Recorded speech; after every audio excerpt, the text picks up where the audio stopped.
जम्मू में शान से लहराता तिरंगा संदेश दे रहा है कि भारत अपनी जमीन, अपने घरों को नहीं भूला है।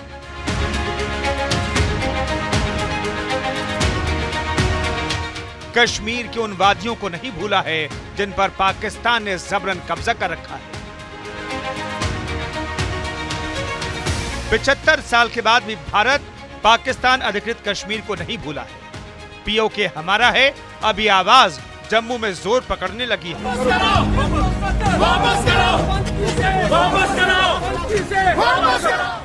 पाकिस्तान से हम पीओके लेकर रहेंगे।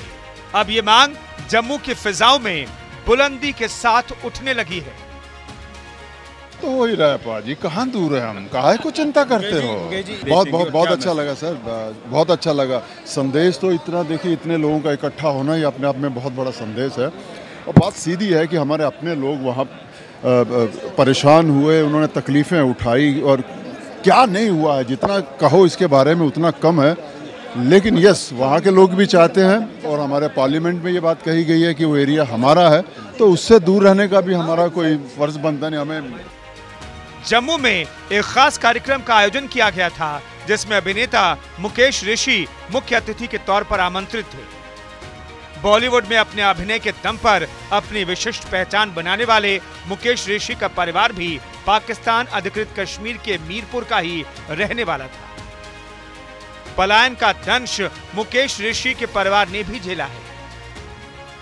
इस कार्यक्रम के दौरान साल 1947 और फिर 1965, 1971 की लड़ाई में जितने भी लोगों ने अपनी मातृभूमि के लिए अपने देश की लड़ाई लड़ी, शहादत दी, उन सबको याद किया गया, उन्हें नमन किया गया।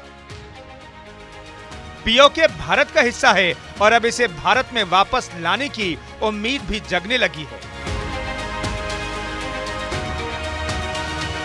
देश में लंबे समय तक इस मुद्दे को अहमियत नहीं देने का सियासी चलन रहा, लेकिन 2014 में मोदी सरकार के सत्ता में आने के बाद से माहौल बदलने लगा, विशेषकर जब से जम्मू कश्मीर से अनुच्छेद 370 हटाया गया है। इस फ्रंट पर कुछ बड़ा हो सकता है, ऐसी उम्मीद जगने लगी है। इसलिए एग्रेसिव हूं कि जम्मू एंड कश्मीर के पीओके को आप भारत का हिस्सा नहीं मानते हो क्या?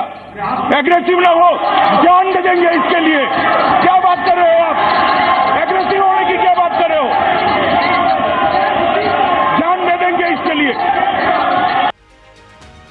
देश के गृह मंत्री अमित शाह ने राष्ट्र भावना के जिस आवेग के साथ पीओके को लेकर अपनी बात संसद में रखी थी, आज भी सुनने वालों को भरोसा लगता है कि पीओके को वापस लाने के लिए केंद्र की मोदी सरकार बहुत गंभीर है और कभी भी चमत्कार हो सकता है। एक ऐसा चमत्कार जिसके लिए देश ने लंबा इंतजार किया है।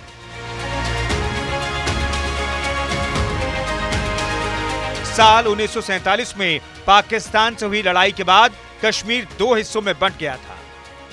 कश्मीर का जो हिस्सा भारत के पास रहा, वो जम्मू कश्मीर के नाम से भारत का एक सूबा हो गया। वहीं कश्मीर का जो हिस्सा पाकिस्तान और अफगानिस्तान से सटा हुआ था, वो पाकिस्तान अधिकृत कश्मीर कहलाया। पाकिस्तान ने पाक अधिकृत कश्मीर के प्रशासन को ठीक से चलाने के लिए इसे दो भागों में बांट दिया है, गिलगित बाल्टिस्तान और आजाद कश्मीर। आजाद कश्मीर में कुछ हिस्सा जम्मू का भी शामिल है। इसलिए भारत में रहने वाले इस हिस्से के लोग इसे पाक अधिकृत जम्मू कश्मीर यानी POJK भी कहते हैं। भारत इस पूरे हिस्से को अपना मानता है।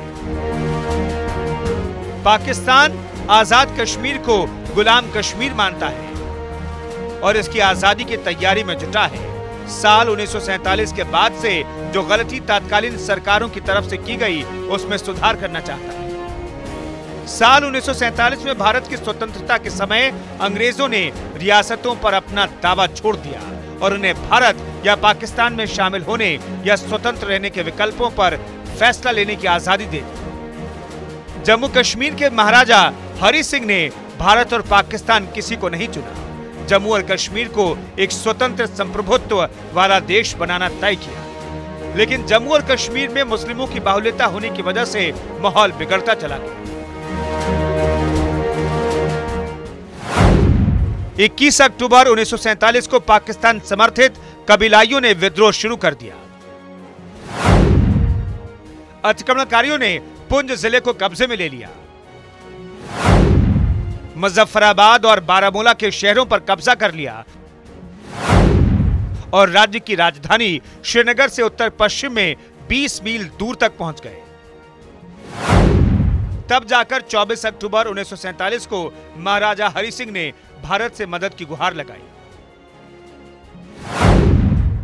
भारत ने शर्त सामने रखी, भारत तभी मदद करेगा जब राजा उसके साथ instruments of accession of Jammu and Kashmir to India पर अपने हस्ताक्षर करेंगे।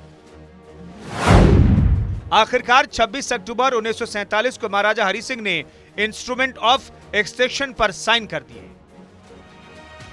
समझौते के बाद भारतीय सैनिकों को तुरंत श्रीनगर ले जाया गया।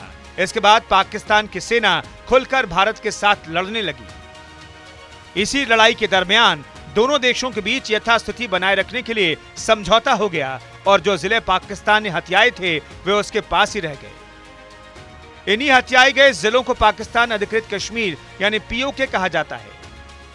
इस पूरी कहानी में कई पेचीदे मसले हैं। सभी संबंधित पक्षों की अपनी अपनी दलीलें हैं जो इस विवाद के कायम रहने की वजह बनते रहे हैं। लेकिन अब लंबा वक्त गुजर गया है।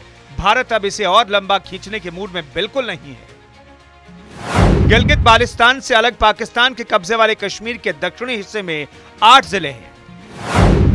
नीलम घाटी, मीरपुर, भीमबार, कोटली, मुजफ्फराबाद, बाग, रावलकोट और सुधनोटी। इस हिस्से से पलायन कर भारत पहुंचे लोगों की यादों में पीओके की वादियां अभी भी बसी हैं। हर हाल में ये लोग अब पीओके को भारत का हिस्सा बनाना चाहते हैं। केंद्र सरकार ने संकेत दिए हैं, सरकार अपनी तैयारियों में जुटी है, तो लोग भी खासे उत्साहित हैं।